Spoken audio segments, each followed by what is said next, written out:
Hi நண்பர்களே! வாழ்க்கையே பார்த்தீங்கன்னா ஒரு பயணம் தாங்க. ஸோ பயணம் பண்ணிக்கிட்டே ஒரு சில முக்கியமான கவர்மெண்ட் அப்டேட்ஸ்லாம் பார்க்கலாம். யூசுவலாவே ஒவ்வொரு மாசமும் பிறக்கிறப்போ, ஒரு சில முக்கியமான விஷயங்கள், திட்டங்கள்லாம் நடைமுறைக்கு வரும்.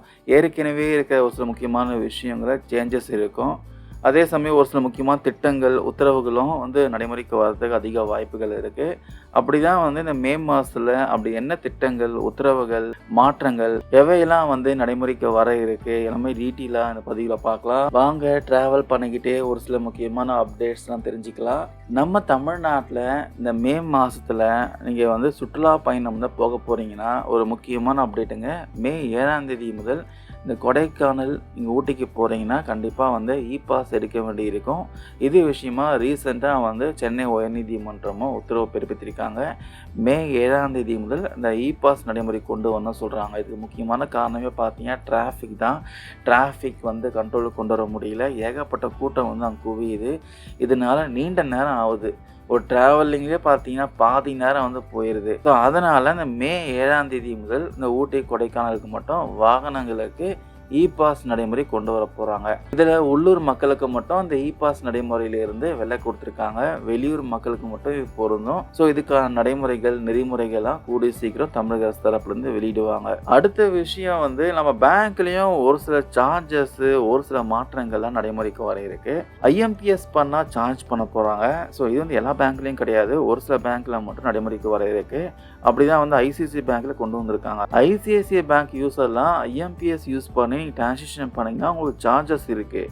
15 ரூபீஸ் சார்ஜ் பண்ண போகிறாங்க. 25,000 5 lakhs வரைக்கும் நீங்கள் ட்ரான்ஸ்ஃபர் பண்ணுறீங்கன்னா ஐஎம்பிஎஸ் யூஸ் பண்ணி 15 ரூபீஸ் சார்ஜ் பண்ணுறாங்க. 1,000 25,000 நீங்கள் ட்ரான்சாக்ஷன் பண்ணுறீங்கன்னா 5 ரூபீஸ் சார்ஜ் பண்ண போகிறாங்க. இதுவே 1,000 நீங்கள் ட்ரான்சாக்ஷன் பண்ணுறீங்கன்னா 2.5, அதாவது ₹2.50 சார்ஜ் பண்ண போகிறாங்க. இது நீங்கள் ஒவ்வொரு வாட்டியும் ட்ரான்சாக்ஷன் பண்ணுறப்போ இந்த சார்ஜஸ் அப்ளிகபிள் ஆகுது. மே 1 முதல் கொண்டு வர போகிறாங்க. இந்த ஐஎம்பிஎஸ் டிரான்சாக்ஷன் மட்டும் இல்லாமல் இந்த ஹோம் பிரான்ச் பண பரிமாற்றம் ஆகட்டும், நான் ஹோம் பிரான்ச் பண பரிமாற்றம் ஆகட்டும், டெபிட் கார்டுக்கான இந்த வருடாந்திர கட்டணம் ஆகட்டும், பேங்க் லாக்கருக்கான கட்டணம், இவை எல்லாமே பார்த்தீங்கன்னா இந்த கட்டணங்கள்லாம் மாற்ற போகிறாங்க. அதுக்கப்புறம் டெபிட் கார்டுக்கான இந்த வருடாந்திர கட்டணமாக பார்த்தீங்கன்னா ₹200 சார்ஜ் பண்ண போகிறாங்க. இதுவே கிராமின் இருப்பிடங்களுக்கு பார்த்தீங்கன்னா ₹99 சார்ஜ் பண்ண போகிறாங்க. அதுக்கப்புறம் எஸ் பேங்க்ல பார்த்தீங்கன்னா மே 1 முதல் இந்த மினிமம் பேலன்ஸ் சார்ஜஸ்லாம் இன்க்ரீஸ் பண்ணியிருக்காங்க. அதுக்கான லிமிட் இன்க்ரீஸ் பண்ணியிருக்காங்க. இது ஒவ்வொரு அக்கௌண்ட்டுக்கும் வெரி ஆகுதுங்க. My first Yes Bank savings அக்கௌண்ட்டுக்கு மினிமம் பேலன்ஸாக ₹2,500 நீங்கள் மெயின்டைன் பண்ணி ஆகணும். இதை தவறும் பட்சத்தில் பார்த்தீங்கன்னா ₹250 கட்டணமாக செலுத்த வேண்டியிருக்கும். அதுக்கப்புறம் எஸ் சேவிங்ஸ் வேல்யூ ஆகட்டும், அதுக்கப்புறம் கிசான் சேமிப்பு கணக்கு ஆகட்டும், இது 2 அக்கௌண்ட்டுக்கும் பார்த்தீங்கன்னா மினிமம் பேலன்ஸ் ₹5,000 நிர்ணயம் பண்ணியிருக்காங்க. இந்த அமௌண்ட் நீங்கள் பராமரிக்கலைன்னா, மெயின்டைன் பண்ணலன்னா அதிகபட்சமாக ₹500 கட்டணமாக செலுத்த வேண்டியிருக்கும். அதுக்கப்புறம் Yes pro plus savings account ஆகட்டும், எஸ் எஸ்என் சேவிங்ஸ் அக்கௌண்ட் ஆகட்டும், எஸ் ரெஸ்பெக்ட் சேவிங்ஸ் அக்கௌண்ட் ஆகட்டும், ஸோ இந்த அக்கௌண்ட் வச்சிருக்கவங்களாம் மாதம் மினிமம் பேலன்ஸ் பார்த்தீங்கன்னா ₹25,000 நிர்ணயம் பண்ணியிருக்காங்க. இதுவே எஸ் பேங்க்ல ப்ரோ மேக்ஸ் சேவிங்ஸ் அக்கௌண்ட் நீங்கள் வச்சிருந்தீங்கன்னா மினிமம் பேலன்ஸ் பார்த்தீங்கன்னா ₹50,000 நீங்கள் மெயின்டைன் பண்ணணும். ₹50,000 மெயின்டைன் பண்ணணும். அதுக்கப்புறம் ஐடிஎஃப்சி பேங்க்ல இந்த கிரெடிட் கார்டு யூஸ் பண்ணுறீங்கன்னா அதுக்கான சார்ஜஸ் மே 1 முதல் பார்த்தீங்கன்னா அமலுக்கு வர இருக்கு. இங்கே ஐடிஎஃப்சி பேங்க்ல கிரெடிட் கார்டு யூஸ் பண்ணி இந்த யூட்டிலிட்டி பண பரிமாற்றம் நீங்கள் பண்ணீங்கன்னா, அதுவும் ₹20,000 மேலே நீங்கள் பண்ணுறப்போ 18% பார்த்தீங்கன்னா ஜிஎஸ்டி மற்றும் 1% சர்வீஸ் டேக்ஸ் போட போறாங்க. ஸோ அதுக்கப்புறம் இந்த பேன் கார்டு கேஒய்சி விஷயமாவும் ஒரு சில முக்கியமான விதி அமலுக்கு வந்திருக்கு. மியூச்சுவல் ஃபண்ட்ஸில் நீங்கள் அக்கௌண்ட் ஓப்பன் பண்ணுறீங்கன்னா அதில் கொடுக்கப்படக்கூடிய தகவல் எல்லாமே பார்த்தீங்கன்னா பேன் கார்டில் என்ன இருக்கோ பேன் கார்டில் இருக்கிற மாதிரி தான் இருக்கணும். பேன் கார்டில் என்ன நேம் இருக்குது, என்ன டேட் ஆஃப் பர்த் இருக்குது, ஸோ பேன் கார்டாக கூட மேட்ச் ஆனால் மட்டும்தான் உங்களால் மியூச்சுவல் ஃபண்ட்ஸில் அக்கௌண்ட் ஓப்பன் பண்ண முடியும். ஏற்கனவே ஓப்பன் பண்ண அக்கௌண்ட் இது மாதிரி முரண்பாடாக இருந்துச்சுன்னா உங்களுடைய மியூச்சுவல் ஃபண்ட் அக்கௌண்ட் பார்த்தீங்கன்னா நிராகரிக்கப்படும் சொல்கிறாங்க. பொதுவாகவே அரசாங்கம் தரக்கூடிய எல்லா ஐடி கார்டுலையும் ஆகட்டும், அதாவது ரேஷன், அப்புறம் உங்களுக்கு PAN, Aadhaar, driving licence, voter ID, passport இது மாதிரி எல்லா ஐடி ப்ரூஃப்லையும் ஒரே மாதிரி தகவல் இருக்கா செக் பண்ணிக்கோங்க. அப்படிலாம் தயவு செஞ்சு மாற்றிக்கோங்க. ஏன்னா ஃப்யூச்சரில் அது சரியில்லை இது சரியில்லைன்ட்டு உங்களுக்கு அலக்கடிக்க வாய்ப்பு இருக்குது. அதனால எல்லா ஐடி ப்ரூஃப்லையும் ஒரே மாதிரியான தகவல் இருக்கிற மாதிரி பார்த்துக்கோங்க. ஏதாச்சும் மிஸ்மேட்ச் ஆச்சுன்னா தயவு செஞ்சு இப்போயே சேஞ்ச் பண்ணிக்கோங்க. ஸோ அதுக்கப்புறம் வந்து எஸ் பேங்க்கு, ஐடிஎஃப்சி பேங்க்கில் நீங்கள் கிரெடிட் கார்டு யூஸ் பண்ணி இந்த யூட்டிலிட்டி சார்ஜஸ்லாம் நீங்கள் பே பண்ணுறீங்கன்னா 1% பார்த்தீங்கன்னா உங்களுக்கு வந்து சர்வீஸ் டேக்ஸ் போட போகிறாங்க. இது யாருக்கெல்லாம் பாதிப்பு இருக்குன்னு கேட்டிங்கன்னா, இப்போ வந்து மின்சார கட்டணம் பார்த்தீங்கன்னா ஒரு 1500 ரூபாய்னு வச்சுக்கோங்க.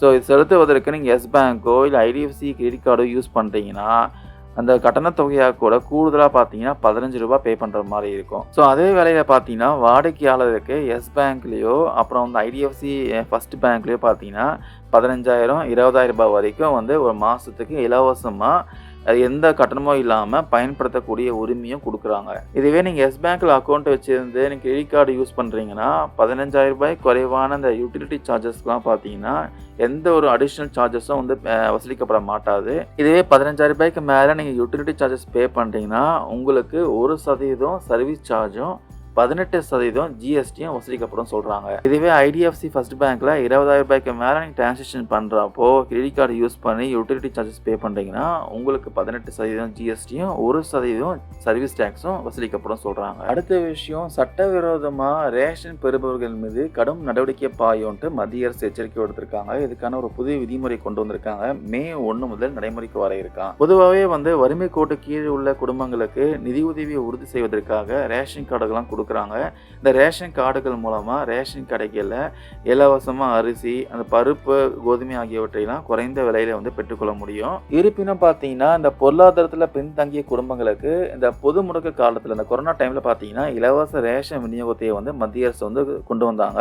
ஆனால் இது உண்மையிலேயே பார்த்தீங்கன்னா தேவைப்படுபவர்களை விட நிதி வசதியும் அரசு வேலையும் உள்ளவர்களுக்கு மட்டுமே இந்த பலன்கள்லாம் அதிகமாக கிடைப்பதாக தகவல்கள் தெரிய வந்திருக்கு.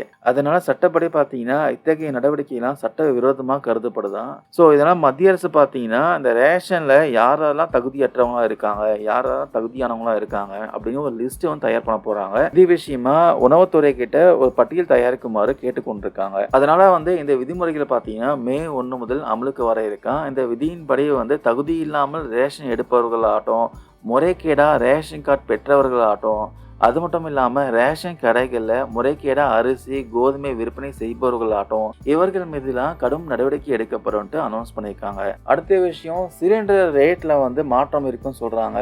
இந்த வாட்டி சிலிண்டர் பிரைஸ் வந்து குறையதுக்கு அதிக வாய்ப்பு இருக்கா. ஒவ்வொரு மாசமே இந்த சிலிண்டர் பிரைஸ்லாம் வந்து மாற்றி அமைப்பாங்க. மாசம் பிகினிங்ல பாத்தீங்கன்னா எண்ணெய் நிறுவனங்கள் தான் இந்த சிலிண்டர் பிரைஸ்லாம் வந்து மாற்றி அமைப்பாங்க. அந்த வகையில் இந்த மே மாசத்துல பாத்தீங்கன்னா சிலிண்டர் பிரைஸ் வந்து இன்னும் குறையதுக்கு வாய்ப்பு இருக்கிறதா அரசு வட்டாரங்கள் தெரிவிக்கிறாங்க. இந்த பதிவு மூலமா நான் ஷேர் பண்ண தகவலாம் உங்களுக்கு யூஸ்ஃபுல்லா இருக்கும்னு நினைக்கிறேன். இது பற்றி உங்களோட கருத்துக்கள், டவுட் எதுனா இருந்துச்சுன்னா கமெண்ட்ஸ் கமெண்ட் பண்ணுங்க, நான் கிளாரிஃபை பண்றேன். Thank you friends.